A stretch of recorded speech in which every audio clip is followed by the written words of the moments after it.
দেখুন, আপনার যে লাইফ পার্টনার আছে তার সঙ্গে সম্পর্কের তিক্ততা ধীরে, ধীরে বৃদ্ধি পাচ্ছিল।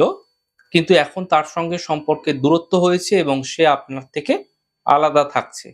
এবং এই রিলেশনের কারণে আপনি ভীষণ মানসিক কষ্ট পাচ্ছেন।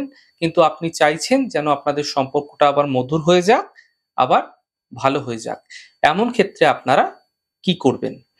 দেখুন, আগামী বুধবার দিনকে গণেশ চতুর্থী রয়েছে। আর গণেশ চতুর্থীর দিনকে চতুর্থী তিথি থাকাকালীন একটি মধুর শিশি নিয়ে নিন ছোট দেখে। তার মধ্যে শ্বেত আকন্দের শিকড় ভরে নিন।